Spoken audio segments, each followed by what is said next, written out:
नमस्कार। मैं हूं प्रेमचंद्र सिंह और आप देख रहे हैं सहसा नाव। आज की बहस सिर्फ बीजेपी के एक संगठनात्मक फैसले पर नहीं है। आज की बहस उस सत्ता संतुलन पर है जो आरएसएस, प्रधानमंत्री नरेंद्र मोदी और गृह मंत्री अमित शाह के बीच तय होती है। भारतीय जनता पार्टी ने बिहार के नेता नितिन नवीन को राष्ट्रीय कार्यकारी अध्यक्ष बनाकर एक ऐसा फैसला लिया है जो ऊपर से भले संगठनात्मक लगे, लेकिन अंदर खाने आरएसएस की सहमति, मोदी की मुहर और अमित शाह की रणनीति से जुड़ा माना जा रहा है।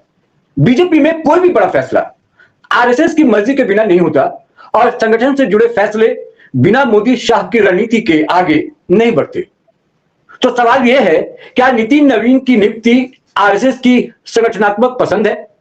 क्या ये मोदी शाह की 2029 की तैयारी है?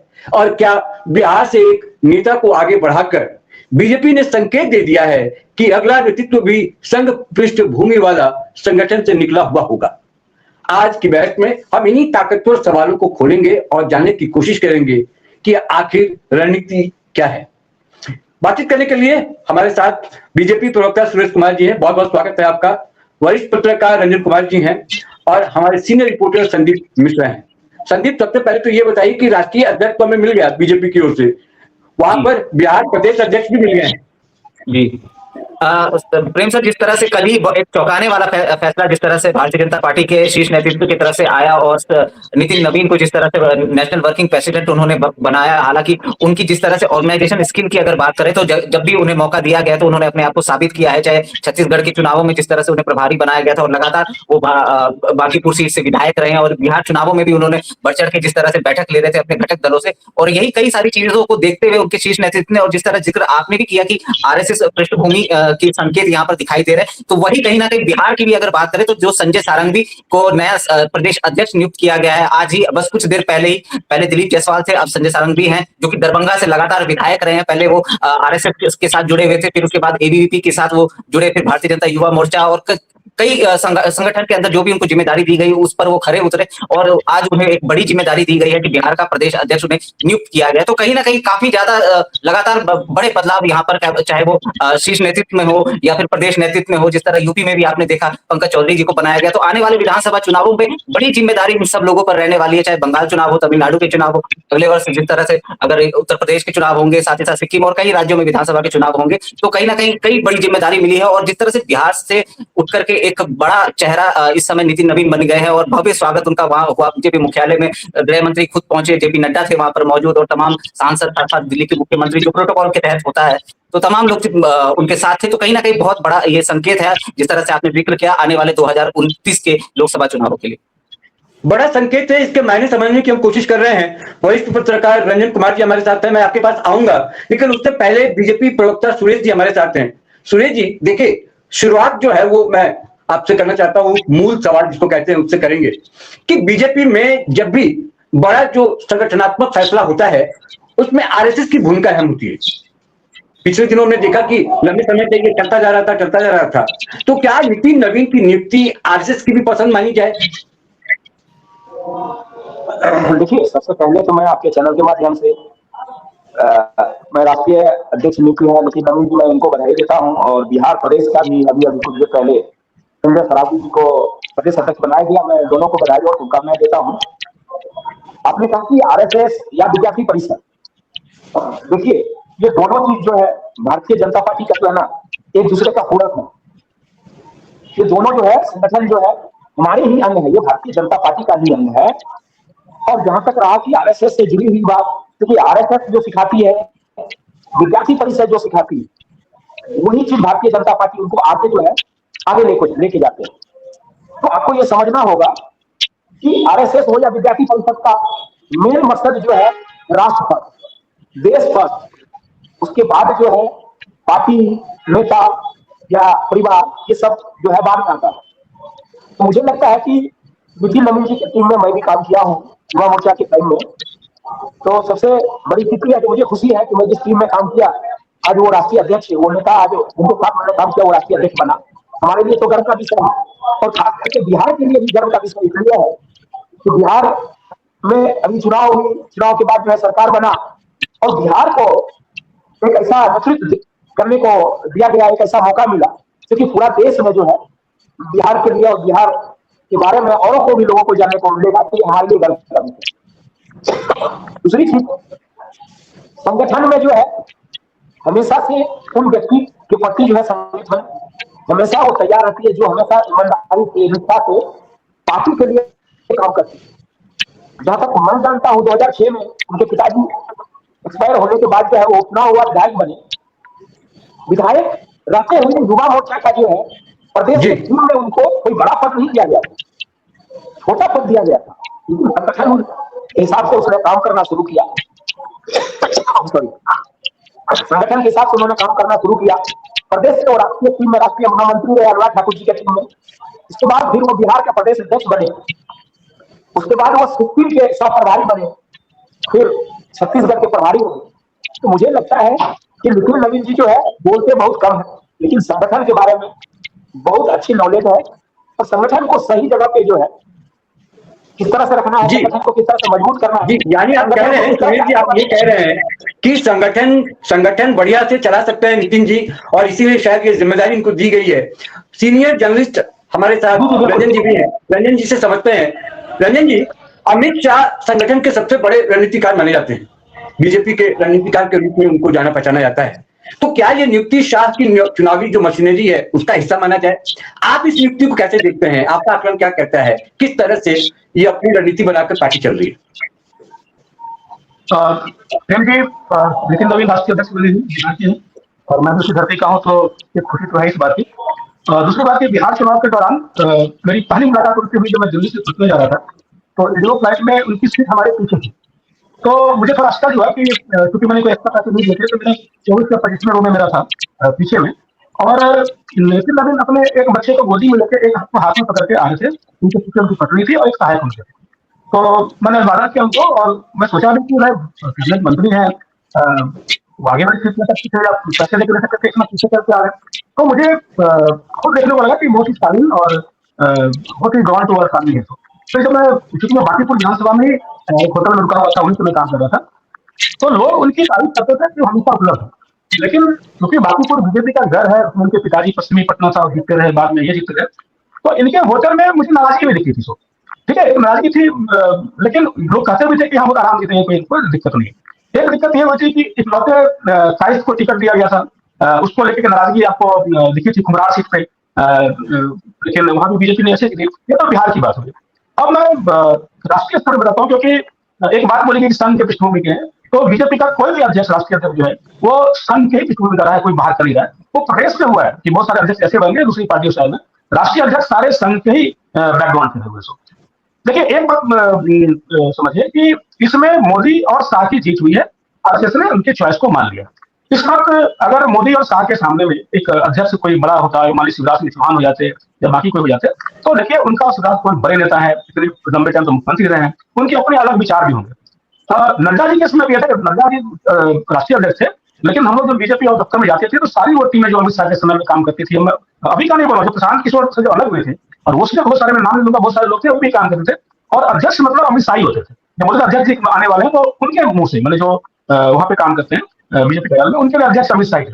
ये कोई बड़ी बात भी नहीं है, अमित शाह और नड्डा के बीच में बहुत अच्छी केमिस्ट्री उन्होंने किया, और अभी नितिन नवीन भी अमित शाह के साय में ही काम करेंगे और उनको ग्रूम किया जाएगा। अभी उनकी उम्र कम है, 45 साल की, और बीजेपी जनरेशन शिफ्ट कर रही है। तो चलेगा मोदी शाह का ही, नितिन नवीन उसको जमीन पर उतारेंगे, चेहरा वो होंगे, प्रोटोकॉल में उनका स्वागत जहां भी जाएंगे वहां के मुख्यमंत्री करेंगे, बड़े बड़े नेता उनको प्रोटोकॉल में उनके सामने नतमस्तक होंगे।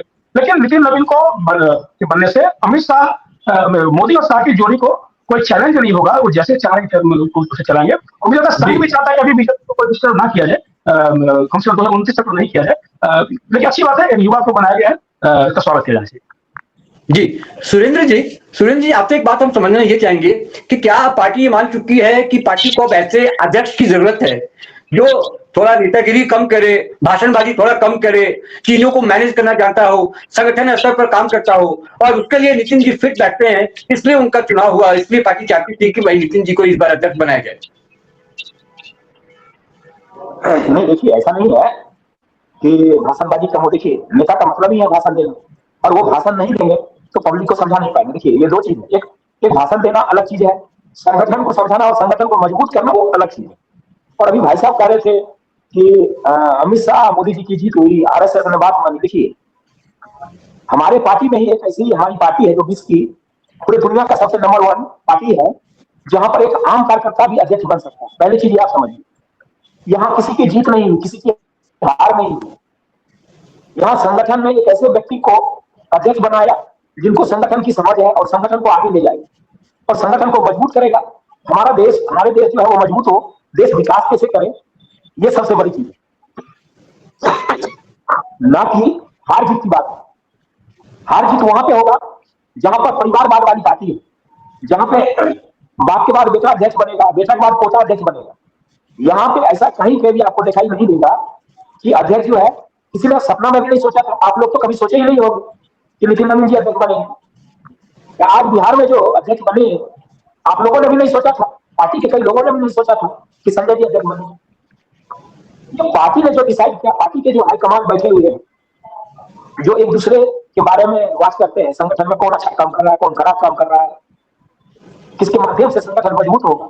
और नितिन जी का इतिहास है पिछले 20 वर्ष का, उन्होंने संगठन को बहुत अच्छी तरह से समझा है और मजबूती के साथ युवाओं को जो है मौका देने का काम किया। और आज भी जो है उनका जो कार्यालय जो है 24 घंटा खुले रहते हैं कार्यकर्ताओं के लिए। मुझे लगता है कि नितिन नवीन जी ने को बना के जो है भारतीय जनता पार्टी ने एक बहुत बड़ा जो है रोल जी और मुझे लगता है मैं ये पार्टी मजबूत हो। चर्चा को आगे बढ़ाते हैं। हमने बात की कि क्यों आखिर नितिन जी का चुनाव हुआ, इस पर तो हमने चर्चा कर ली, लेकिन रंजन जी आप ये बताइए, क्या अब नितिन नवीन को आगे लाकर मोदी सरकार ने जो है 2029 के लिए जो संगठनात्मक एक नींव है वो डालने की कोशिश की है? फिर इसके आगे हम चलेंगे तो राज्यों की भी बात कर लेंगे, लेकिन 2029 के लिहाज से क्या अभी से ये शुरुआत मान ली जाए? देखिए प्रेम जी, सरकारों को छोड़िए, बीजेपी के बड़े बड़े नेताओं को नहीं मालूम था कि नितिन नवीन को राष्ट्रीय अध्यक्ष बनने जा रहे हैं। ठीक है, हमने जब नाम का हुआ तो हमने कई लोगों से बातचीत की, बिहार से लेकर यहाँ तक में जिनसे हमारा संपर्क है, किसी को आइडिया नहीं था। अब बनने के बाद नितिन बन गए हैं तो उनके फर्क बताया जा रहा है, हम लोग वही काम करें। और बीजेपी के बड़े नेता वही कर रहे थे, किसी को नहीं पता तो चयन कैसे होगा, कब होगा। कुछ चीजें आ रही है कि कुछ नाम मांगे गए थे, जो 20 नाम आए थे, उसमें से 5 सेलेक्ट किए गए, नितिन नवीन आ गए। नितिन नवीन का दफ्तर को नहीं बोला, मैं बड़ा स्वागत करता हूँ उनके नाम का, लेकिन भाजपा ने कहा कि आलाकमान कल्चर जो है तो भाजपा नहीं होता। आलाकमान क्या होता है, पार्टी है, राष्ट्रीय राजधानी बैठती है, वहां पर कोई आलाकमान कल्चर तो भाजपा खुद बोलती है कि हमारा नहीं होता। तो ये बात है। और ये बात है कि नितिन नवीन इतने जन है, 47 साल उम्र है, उनकी क्षमता से कोई वैसे वो छत्तीसगढ़ में साफ प्रभावित है, लेकिन उनके काम को अमित शाह ने बहुत करा था, क्योंकि उस समय वो सप्ताह में 4 दिन छत्तीसगढ़ में रहते थे। उसके अलावा जब बिहार चुनाव में इतनी बड़ी मीटिंग होती थी, जो वार रूम होता था, उसमें ये होते थे वहां पर। प्लस उनके साथ एक है कि वो थोड़ा चुपचाप होकर काम करते हैं। दीपिका जी का जो पूरा इलेक्शन में रोल था, उसको जो बीजेपी में रणनीति बनाई थी, उसको भी यही कहते थे। इसमें संगठन में उनकी अच्छी पकड़ है, वो अच्छी बात नहीं है। और बीजेपी को चौंकाती है, भाई बिहार के नेता को बनाए हैं जबकि वहां चुनाव खत्म हो चुका है, और बीजेपी को चुनावी लाभ लेना होता था, उसको बंगाल से बनाती, बिहार से क्यों बनाया, चुनाव खत्म हो चुका है। लेकिन कुछ सोच समझ के बीजेपी ने बनाया और हमेशा होता है। लेकिन जब पार्टी मजबूत होती है, जब अटल बिहारी वाजपेयी बहुत मजबूत थे, उस समय भारतीय लड़के हो जाते हैं, उससे बड़े वाजपेयी नहीं, अभी भी है। मोदी ने परफॉर्म किया है अमित शाह के साथ, उन्होंने तो बात मान ली, उनकी बात करें, हमारी बजट में कोई खराब नहीं। हमने भाजपा को आज समय देखा है, जो है 90 साल हम लोग देख रहे हैं, कवर भी किए हैं, उनके नेताओं रहे, तो हमेशा होता है जब पार्टी बड़े राजीव वाजपेयी जी के के बाद जब कमजोर हुए, जब वो जिले से मजाक करें, वही भाजपा के लोगों ने अडवाणी जी को दरकिनार कर दिया, बीच में वैक्यूम हो गया, प्रमोद महाजन होंगे या सुषमा स्वराज होगी, बाद नरेंद्र मोदी आए, तो वो होता है जब पार्टी में तो बहुत बड़ा होता है, एक जननायक टाइप उभरता है, तो संगठन में थोड़ा बड़ा होता है। ये तो भाजपा की खूबसूरती है, दूसरी पार्टी में आपको देखने को नहीं मिलेगा। जी, नितिन नवीन के लिए एक बहुत बड़ा चैलेंज होने वाला है, जो आगामी जो 2 बड़े चुनाव हैं, जिसमें मैं पश्चिम बंगाल देख रहा हूं, मैं यूपी देख रहा हूं। लेकिन उससे पहले मैं थोड़ा संदीप के पास चलना चाहूंगा। संदीप, जब से ये अनाउंसमेंट हुआ है, जी रंजन जी बोलिए। आपको फरवरी महीने में नोटिफिकेशन आएगा, आपकी तरफ बंगाल है जिसमें बीजेपी पूरा जान लगा देगी, असम में आपका चुनाव है, आपका तमिलनाडु में, केरला है, पूरे 5 राज्य में फरवरी में चुनाव है। तो ये चुनाव में 2 महीने के बाद जनवरी में इनका सिलेक्शन होगा, तुरंत हो जाएगा। खैर तो नितिन नवीन के साथ पूरी टीम होगी, भाजपा पूरी टीम काम करती है, लेकिन ये रंजन जी, दो मैं महीने विस्तार से बात करूंगा। रंजन जी, मैं अलग से सवाल लूंगा, इस पर मैं आता हूं आपके पास। मैं ये कह रहा था संदीप से कि संदीप, जिस तरीके से अनाउंसमेंट हुआ नितिन नवीन का, और उस अनाउंसमेंट के बाद जो बिहार की राजनीतिक माहौल है, वो सिर्फ बीजेपी में ही नहीं, दूसरी पार्टियों में भी, जैसे कि आरजेडी के प्रवक्ता हैं, उन्होंने भी तारीफ की नितिन की। और क्योंकि राष्ट्रीय राजनीति में बीजेपी का राष्ट्रीय अध्यक्ष बनना एक बड़ी बात है, उसको लेकर भी नितिन नवीन की बहुत चर्चा हो रही है और बहुत माहौल कह लीजिए कि टाइट है। और बिहार के लोगों में भी बहुत खुशी है कि हमारे प्रदेश से एक राष्ट्रीय अध्यक्ष जाकर बनता है और वहां की राजनीति को देखेगा। आपने क्या देखा है, क्या वहां से फीडबैक मिल रहा है आपको? देखिए, मैं रंजन जी की बात से भी सहमत हूँ कि जो जिम्मेदारी उनको दी गई है, बिल्कुल उनकी संगठन में बहुत अच्छी पकड़ है, और उनके साथ साथ वो विपक्ष के भी तमाम नेताओं से, क्योंकि कभी भी हमने ऐसा नहीं देखा, चाहे इस बार के चुनाव हो या 2020 के चुनाव हो, उनके प्रति कोई आगे बढ़ के उनके विपक्ष में नहीं बोलता है। यही कारण है क्योंकि उनकी अंडरस्टैंडिंग, और जिस तरह से आज आरजेडी के प्रवक्ता ने भी उनकी तारीफ की, यही कारण है कि वो जानते हैं कि नितिन नवीन की कार्यप्रणाली वो कैसी है। वो उस तरह के नेता नहीं है कि किसी पर वो सीधे तौर पे कटाक्ष करते हैं, और बहुत बड़ी जिम्मेदारी, जिस तरह रंजन जी ने भी कहा कि थोड़ी देर में बिल्कुल कभी भी, क्योंकि बीजेपी अक्सर चौंकाती है, कभी भी नोटिफिकेशन आएगा कि आने वाले जो 5 राज्यों में चुनाव है उसको लेकर के भी कभी भी चौंकाने वाले फैसले हो सकते हैं। और जिस तरह से सह प्रभारी की नियुक्ति करती है, और कई सारी चीजें जो है आने वाले दौर में देखने को मिल सकती है। लेकिन अगर बिहार की बात करें तो बिहार में भले ही जिस तरह से कल किसी को भी नहीं पता था, चाहे वो बिहार से लेकर दिल्ली तक की बात करें, सिर्फ गिने चुने लोग ही को पता था कि नितिन नवीन हो सकते हैं, जब तक नाम की घोषणा नहीं हुई थी। और जैसे ही नाम की घोषणा हुई, उसके बाद से कई अभी भी बीजेपी के नेता हैं जो खुद अभी भी शौक में है कि ये फैसला आखिर कैसे हो गया। जी सुरेंद्र जी, एक सवाल राजनीतिक गलियारों में भी, आम लोगों में भी ये सवाल अब उठ रहा है कि पश्चिम बंगाल में चुनाव है, और ये मैं जनता का ही सवाल कर रहा हूं, जो आम लोगों के बीच का सवाल है। वहां कह रहे हैं कि आरएसएस जमीन पर तो एक्टिव है, लेकिन जो संगठन है कमजोर है, वहां पर चुनौती है। तो क्या नितिन नवीन के लिए वहां पर संघ और बीजेपी, मतलब संगठन और संघ के बीच में जो कोऑर्डिनेशन है, या वहां पर चुनाव जिताने की जो बड़ी जिम्मेदारी है, वो कितना कर पाएंगे, कितना सुधार पाएंगे, आपको क्या लगता है? फिर मैं आ रहा हूं रंजन जी, मैं फिर आपसे यही सवाल लूंगा दूसरे तरीके से। तो देखिए, पश्चिम बंगाल, असम, तमिलनाडु के 4-5 स्टेट में जो है अभी अगले कुछ ही महीनों में चुनाव है। ये पश्चिम बंगाल का सवाल नहीं है, इसलिए नहीं है कि बिहार का चुनाव खत्म हुआ। आपने देखा होगा बिहार के साथ ही जो है पश्चिम बंगाल के प्रभारी, असम के प्रभारी को नियुक्त किया गया, तमिलनाडु के प्रभारी अभी हो गए हैं। तो भारतीय और दूसरे क्या रहती है, तो भारतीय जनता पार्टी जो है, बिहार का चुनाव खत्म हुआ और पश्चिम बंगाल के लिए संगठन के लिए काम करना शुरू कर दिया। चुनाव की तैयारी हो चुकी है हमारी, तो हमें दिक्कत नहीं है, ना ही नितिन नवीन के लिए दिक्कत है, ना ही भारतीय जनता पार्टी के लिए दिक्कत है, ना ही आरएसएस के लिए दिक्कत है। इस बार जो है पश्चिम बंगाल में भी आपको भारतीय जनता पार्टी की सरकार बनती हुई आपको दिखाई देगा। असम में हमारी सरकार है, तमिलनाडु में भी आपको जो है इस बार जो है भारतीय जनता पार्टी जो है अच्छी खासी सीट लाने के लिए तैयार है। तो भारतीय जनता पार्टी संगठन के हिसाब से वो अच्छी काम कर रही है। इनमें नितिन नवीन जी का के ऊपर जो है किसी प्रकार का कोई प्रभाव नहीं पड़ने वाला है। नितिन नवीन जी आए हैं, बिहार के रहने वाले हैं, पश्चिम बंगाल में उनका प्रभाव पड़ेगा और ज्यादा सीट नितिन नवीन जी की वजह से वहां जीत पाएंगे। जी जी, थोड़ी आवाज में आपकी दिक्कत आ रही है रंजन जी। मैं आपसे 2 सवाल ले रहा हूं, एक पश्चिम बंगाल के लिए ले रहा हूं, एक मैं यूपी के लिए ले रहा हूं, कि अगर बंगाल नहीं संभला, क्योंकि वो बहुत बड़ा चुनाव है, अगर बंगाल नहीं संभला तो क्या इसका सीधा राजनीतिक असर नितिन नवीन की साख पर पड़ेगा? दूसरी अगर बात करूं मैं यूपी की, अगर मैं बात करूं तो यूपी में भी सरकार बीजेपी की तो है, लेकिन संगठन वहां जिस तरीके से है, उसका आरएसएस का मान्यता और रणनीति जो है वहां अमित शाह की चलती है। तो क्या नितिन नवीन को इन तीनों के बीच संतुलन साधने में दिक्कत होगी, या किस तरीके से वहां पर आप देख रहे हैं रंजन जी? देखिए, नितिन नवीन में कोई दिक्कत नहीं होगी। इसके पीछे रीजन क्या है कि नितिन नवीन जो है सो भारतीय जनता युवा मोर्चा में ही पदाधिकारी रहे हैं, और उसके बाद वो 2 स्टेट में, सिक्किम और छत्तीसगढ़ में उनको रहे, उसके साथ प्रभारी रहे। वो उनके पास ना संगठन का इतना बड़ा दायित्व तो नहीं रहा है। वो कोई बिहार के अध्यक्ष नहीं बने, उपाध्यक्ष नहीं बने, महामंत्री नहीं रहे हैं, तो क्योंकि उनके पास वो पद नहीं रहा है, इस वजह से वो असर नहीं पड़ेगा। दूसरा कि उनके पास वो मोदी और शाह के छत्र छाया में भी काम करेंगे। बीजेपी हर लोगों को पता है कि पार्टी में मोदी शाह जो है वो चला रहे हैं, पार्टी अध्यक्ष उसी हिसाब से चलेंगे। तो जैसे उनके पास में दिशा निर्देश आएगा उस दिन तो काम करेंगे। और उनके अध्यक्ष बनने के कुछ महीने बाद चुनाव है। इसको बंगाल तो करोड़ मरोड़ का चुनाव है भाजपा के लिए, जिस जहां पर वो कुछ परसेंट वोट से, कुछ लाख वोट से वो 2019 में आगे पीछे रह गए थे, वो अगला विधानसभा लोकसभा में आपने लूज किए, आपके कई सांसद मंत्री तक वहां पे चुनाव लोकसभा में हार गए। और बंगाल में जिस ढंग से हिंसात्मक चुनाव एकमात्र वेस्ट बंगाल लिया गया जहाँ हिंसा होती है, बाकी तो बिहार में का इतिहास हम लोग देखे हुए हैं, लेकिन अब देखिए एक भी रिपोर्टिंग नहीं हुई है। और बंगाल की वो पृष्ठभूमि है, और SIR के बाद में मैंने वहाँ पे परिसीमन में क्या डेमोग्राफी क्या चेंज होता है वो देखना पड़ेगा। लेकिन बंगाल बीजेपी के लिए टफ है, ममता बनर्जी टफ फाइट कर रही है, इसमें कोई दो मत नहीं है। और बंगाल पूरे समूह में लड़ेंगे लोग, उसको नितिन नवीन के पास तो नहीं है। दूसरा असम है, असम जहाँ पर मुस्लिम पॉपुलेशन इतना ज्यादा है, वहाँ पे अब 2 बार सरकार बना रहे हैं, लेकिन टफ है। गौरव गोगोई वहाँ पे मुख्यमंत्री के दावेदार हैं, तो वो टफ फाइट देंगे। जुबिन गर्ग की जो मौत हुई वो बहुत बड़ा इशू असम में है। लेकिन मैं कांग्रेस के बड़े नेता हैं, उनके साथ जो रहते हैं उनसे मेरी बात हुई, तो उन्होंने कहा कि असम में कांग्रेस की स्थिति अच्छी है, हेमंत बिस्वा शर्मा जो है थोड़े से डरे हुए हैं, लेकिन कांग्रेस खुद ही चुनाव वहां पर हारने जा रही है, क्योंकि जो गुटबाजी उनके बीच में वो उनको हरा देगी। तो ये सब बातें हैं, लेकिन बंगाल का इलेक्शन तो नितिन नवीन पे नहीं जाएगा कि उसका रिजल्ट है, उसका क्या प्रभाव पड़ेगा। चलिए अंतिम राउंड और छोटे छोटे सवाल मैं ले रहा हूँ। संदीप संक्षेप में बताइए, फिर एक अंतिम सवाल रंजन से लेकर वाइंड अप करूंगा मैं।